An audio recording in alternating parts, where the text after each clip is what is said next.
Irmãos, a paz do Senhor. Quero deixar uma palavra aqui, você rápida e breve. Hoje estou lendo Isaías, capítulo número 6. Vou tomar a leitura, diz assim: No ano em que o rei Uzias morreu, eu vi o Senhor, assentado no alto do sublime trono, e as abas das suas vestes enchiam o templo. Acima dele estavam serafins, cada um deles tinha 6 asas, com 2 cobriam o rosto, com 2 cobriam os pés, e com 2 voavam. Irmãos, vem com calma, vocês podem entender. Percebam um detalhe, em Isaías capítulo número 6, Isaías disse: No ano em que morreu o rei Uzias, eu vi o Senhor. Percebe que Isaías está falando que ele viu o Senhor quando o rei Uzias morre. Olha o que ele disse: No ano em que morreu o rei Uzias, eu vi o Senhor. Então percebe que ele só teve essa visão após a morte de o rei Uzias. Por que ele não teve essa visão antes da morte do rei Uzias?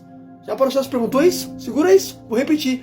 Por que Isaías ele só teve essa visão quando o rei Uzias morre? Olha o que ele disse: No ano em que morreu o rei Uzias, eu vi o Senhor.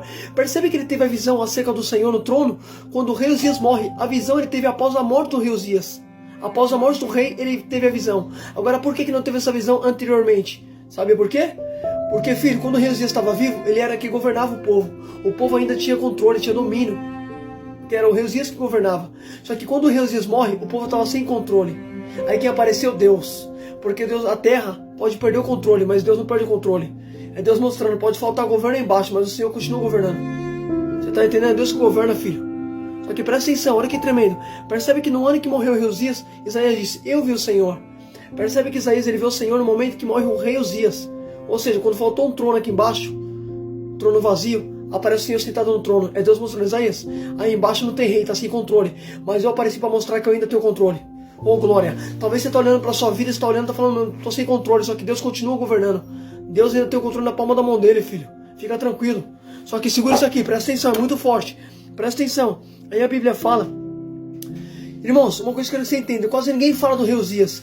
Quem foi o rei Uzias? Se você tomar leitura de 2 Crônicas 26, se não me falha a memória, a Bíblia vai falar que esse rei Uzias ele foi um rei muito bom. Ele fez o que Deus aprova, como seu pai Amazias. E a Bíblia fala que o rei Uzias se tornou um homem poderoso. Só que ele teve um grande defeito nele, o que? O orgulho. A Bíblia fala que quando ele se tornou poderoso, ele ficou orgulhoso. E ele vai entrar dentro do santuário para oferecer incenso para o Senhor, coisa que ele não poderia fazer, porque ele era rei. Esse dever de oferecer incenso era para os sacerdotes. Ele entrou no lugar santíssimo, coisa que não era permitido para ele fazer. Então o rei Uzias, quando se torna poderoso, ele ficou orgulhoso, não teve humildade. Ele acabou violando a lei, acabou ultrapassando. E a Bíblia fala que no momento que ele entrou para oferecer, ele ficou leproso. Deus fez ele ficar leproso na hora. E a Bíblia diz que ele ficou ausente do templo do Senhor e foi morar na sua casa. E assim ele morre.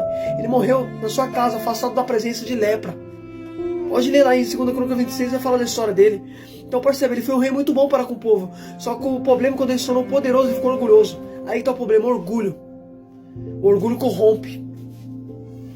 Por que Lúcifer, né, que é o diabo, por que ele também foi expulso do céu? Por causa do orgulho, filho. Se tornou orgulhoso, soberbo. Não teve humildade. Aí Deus vai lá e expulsa.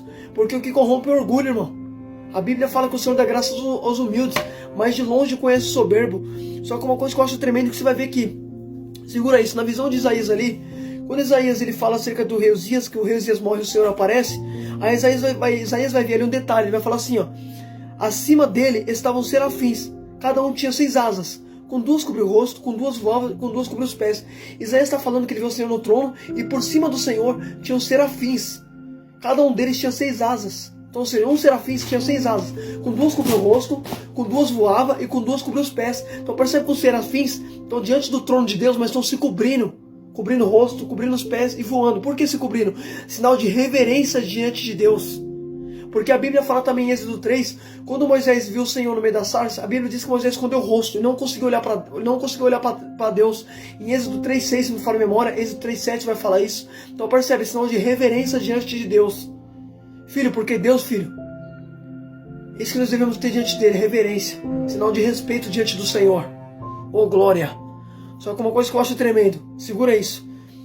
Quando os serafins apareciam ali cantando para o Senhor em alta voz, olha o que a Bíblia fala, eles cantavam uns aos outros em alta voz: Santo, Santo, Santo é o Senhor dos exércitos, toda a terra está cheia da tua glória. O som das suas asas e das suas vozes bateram as portas e tremeram, o templo ficou cheio de fumaça. Então Isaías disse: Ai de mim, estou perdido, sou um homem de lábios impuros, e vivo no meio de um povo de lábios impuros. Irmão, segura isso, vem com calma. Quando os serafins começaram a cantar Santo, Santo, Santo é o Senhor, Isaías falou assim: ai de mim. porque eu sou um homem pecador. Eu sou um homem de lábios impuros. Então percebe, o que fez ele ficar constrangido com a presença de Deus? Foi quando ele ouviu os serafins cantando que Deus é santo. A santidade de Deus constrangiu Isaías e levou ele a arrependimento. Não vou repetir. Pode perceber, olha o que está escrito, irmão, não é o que eu estou falando. Os serafins começaram a cantar em alta voz, cantaram alto. Santo, santo, santo é o Senhor dos exércitos. Toda a terra está cheia da tua glória. Aí você vai ver quando Isaías ouviu isso, o que ele falou? Ai de mim, sou um homem de lábios impuros. Ou seja, eu sou boca suja. Minha boca não é limpa. Então percebe, a primeira coisa que ele fez foi reconhecer a condição dele. Ele falou, sou pecador. E o serafim está cantando que Deus é santo. Então a santidade de Deus constrangiu ele. Ele levou ele a arrependimento. O serafim, filho, estava pregando para ele ali. Se for ver bem. Através dos serafins ele vai reconhecer que ele é pecador. Ele vai falar de mim. Sou um homem de lábios impuros. E habito no meio de um povo de lábios impuros. Então percebe, ele é boca suja. Ele estava no meio de um povo também que tinha a boca suja.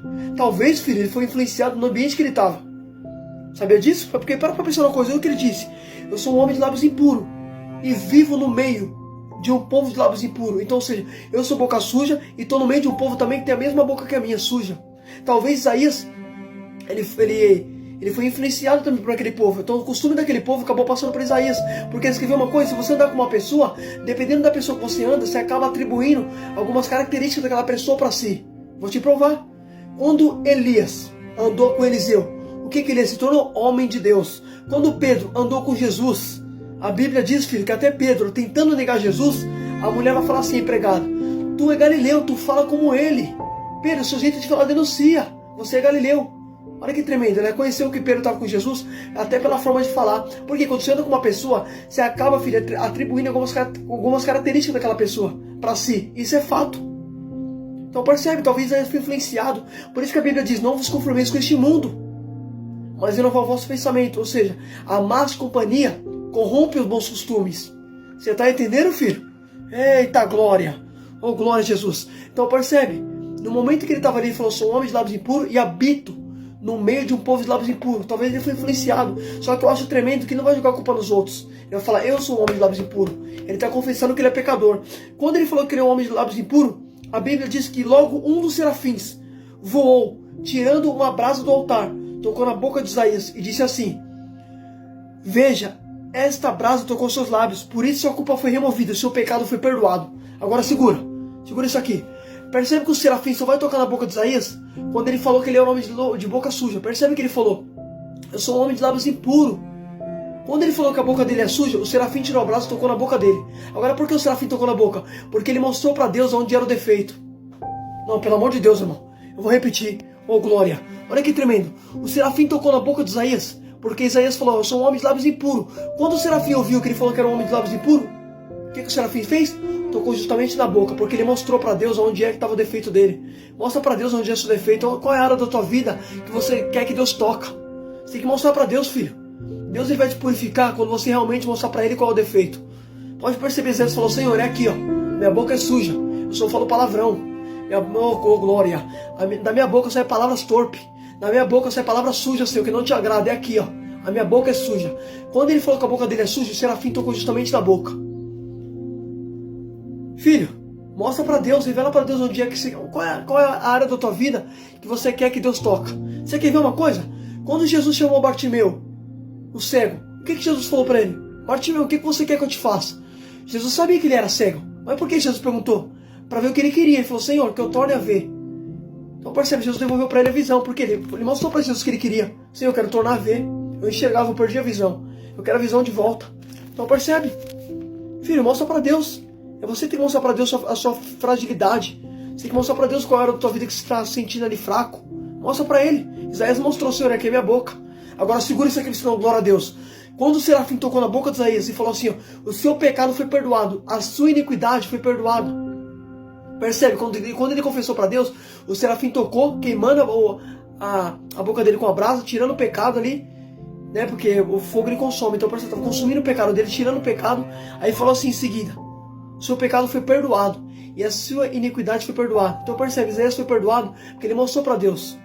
A Bíblia diz, Isaías 55, que o prazer do Senhor, filho, é perdoar. Está escrito assim, Isaías 55. O Senhor está sempre pronto a perdoar. Filho, Deus é rico em misericórdia. Ele é rico em perdão. Quando ele confessou para Deus, ele alcançou o perdão de Deus, porque ele confessou, filho. É isso que Deus quer, confissão. Deus quer que você confessa para ele. A Bíblia diz, todo aquele que confessa e abandona com a sua misericórdia. Deus está atrás de confissão, filho. Deus não está atrás de pessoas que ficam justificando o pecado. Tem que falar como Isaías: Senhor, sou boca suja, é aqui, o meu defeito é esse. Senhor, eu sou usuário de droga. Senhor, eu bebo, eu fumo. Mostra para Deus, irmão. Quem te liberta é Jesus. A Bíblia diz em João 8,36: se verdadeiramente o Filho liberta, de fato serem livres. Deus quer te libertar, mas para ele te libertar, você vai ter que mostrar para ele a fraqueza. Qual é o defeito? Você tem que mostrar para ele, filho. Por mais que ele sabe. Deus sabe. Mas por que, mesmo Deus sabendo, ele quer que você mostre? Sabe por quê, filho? Porque você que tem que entender. É você que necessita da mudança. É você. Deus não muda, filho. Deus não precisa de mudança. Quem precisa de mudança sou eu e você, filho. Só que segura isso aqui, presta atenção. Você dá uma glória a Deus. Quando o serafim tocou na boca dele, segura isso, tirando o pecado. Em seguida, olha o que o Senhor vai falar. Ou seja, o serafim tocou na boca dele e o Senhor falou assim. Isaías ouviu uma voz. Depois que o serafim tocou na boca dele e tirou o pecado, Deus perdoou o pecado dele. Olha o que está escrito no versículo número 8. Então ouvi a voz do Senhor, proclamando: quem enviarei? Quem irá por nós? Olha que tremendo. Peraí, fica com calma para você poder entender. Quando o serafim tocou na boca dele, Deus fez assim: quem eu enviarei? Quem vai por mim? Agora segura. Por que Deus só vai fazer essa pergunta quando primeiro purifica Isaías? Sabe por quê? Porque Deus jamais vai fazer alguém pregar a palavra com a boca suja. Pode perceber? Isaías, ele era boca suja, ele falava palavrão, filho. Ele era boca suja. A Bíblia fala que ele era homem de lábios impuros. Boca suja, filho. Você acha que Deus envia Isaías com a boca suja? Filho, Deus jamais vai te enviar sem primeiro perdoar você, sem primeiro lapidar você. Deus não é assim, filho. Deus não quer fazer a obra dele relaxadamente. As coisas de Deus não é assim. Eita glória. Não, vou repetir. Eu já vi pessoas falando de Deus, falando palavrão. Não tem como, filho. Olha o que está escrito. Olha que tremendo. O Senhor falou assim: quem eu enviarei? Quem? Então percebe, antes de Deus fazer essa pergunta, primeiro Deus tinha tocado na boca dele. Deus tinha tirado o pecado da boca dele. Deus tinha removido a iniquidade da boca dele. Aí depois Deus pergunta: quem enviarei? Quem vai ser meu mensageiro? Olha que tremendo. Então percebe, para ser mensageiro de Deus, primeiro Deus teve que fazer o quê? Purificar a boca. Porque Deus jamais vai fazer Isaías um profeta com a boca suja. Aí você vê profetas falando de Deus, falando palavrão. A Bíblia vai dizer em Tiago: pode jorrar fonte de água doce e fonte de água amarga da mesma fonte? Não pode. Ou jorra coisas boas ou jorra coisas ruins. Da mesma coisa são da boca de vocês. Não pode jorrar duas coisas. Não tem como falar de Deus e falar palavrão. Não tem como cantar louvor e depois cantar funk. Não tem como, filho. Você decide. Deus não aceita lábios divididos. Se Deus aceitasse lábio dividido, Deus não ia precisar tocar na boca de Isaías. Percebe que Deus tocou na boca dele, tirou o pecado dele, purificou a boca dele. Aí Deus falou assim: quem eu enviarei? Quem vai ser meu mensageiro? Quem vai por mim? Então percebe, Isaías vai se tornar profeta.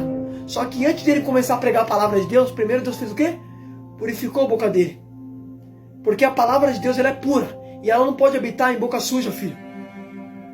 Primeiro Deus purificou, para depois Isaías começar a falar de Deus. Imagine se Isaías pregasse a palavra e depois falasse palavrão, com a boca suja. Deus não aceita. Deus não aceita, filho. Isso aí é bíblico, filho. Pode perceber que Deus primeiro purificou a boca dele. Aí depois Deus pergunta: quem enviarei? Deus só faz a pergunta depois que purifica. Deus só faz a pergunta depois que perdoa ele. Primeiro Deus quer perdoar você. Primeiro Deus quer tratar com você, para depois te enviar para fazer obra. Deus nunca vai te enviar para fazer obra de qualquer maneira. Nunca. Primeiro Ele vai te mudar. Primeiro Ele vai te lapidar. Primeiro Ele vai vai trabalhar em você, para depois Ele te enviar. Oh, glória. Aleluia, Jesus. Aí você vai ver que Deus falou assim: quem vai por mim? Quem há de ir por nós? Isaías falou assim: eis-me aqui. Olha que tremendo. Segura. Isaías não fez como Moisés. Quando Deus chamou Moisés, o que Moisés falou? Senhor, não sei falar. Ah, Senhor, via outro. Isaías falou: não, Senhor, eis-me aqui. É isso que Deus quer. Deus não quer desculpinha para o chamado. Deus quer posição para o chamado. Oh, glória. Não, vou repetir. Glória a Deus. Aleluia. Quando Deus chamou Moisés, você vai ver que Moisés falou assim: Senhor, eu não sei falar. Eu tenho dificuldade de falar. Moisés ficou dando desculpinha. Moisés não queria viver o chamado que Deus tinha para ele. Ficou colocando obstáculo. E Deus não quer isso, filho. Deus não quer desculpinha. Deus quer que você faça como Isaías. Quando Deus falar: quem enviarei? Você vai falar: eis-me aqui. Envia-me. Oh, glória. Porque é isso que Deus quer. Atitude. Deus quer isso, filho. Atitude. Deus quer que você se posiciona. Deus quer posicionamento. É isso que Deus quer, filho. Pode perceber quando Deus falou: quem enviarei? Eu vou falar: eis-me aqui, Senhor. Tu já me perdoou. Agora eu estou pronto para fazer tua obra. Me envia. Eu estou aqui, Pai. Envia-me. Envia eu, Senhor, eis-me aqui. É isso que Deus quer. Deus quer que você tenha essa atitude, e não como a de Moisés, não como a de Jeremias. Jeremias também deu desculpinha. Quando Deus chamou Jeremias, olha o que Jeremias falou para Deus. Ah, sou como uma criança, não sei falar. Aí Deus falou assim, não diga que você é como uma criança. Aí em seguida Deus mostra para ele o pé de amendoeira. Aí Deus fala assim, para que você tá vendo? Ele falou, tô vendo o pé de amendoeira. Aí Deus falou, viste bem. Aí Deus está mostrando, você não é criança, porque criança não é saber identificar um pé de amendoeira. Você sabe muito bem o que você viu e sabe falar perfeitamente. Então pare de dar desculpinha. Deus não quer desculpa. Deus quer isso. Que a gente seja como Isaías. Toma uma atitude, um posicionamento. Reflita nessa palavra em nome de Jesus.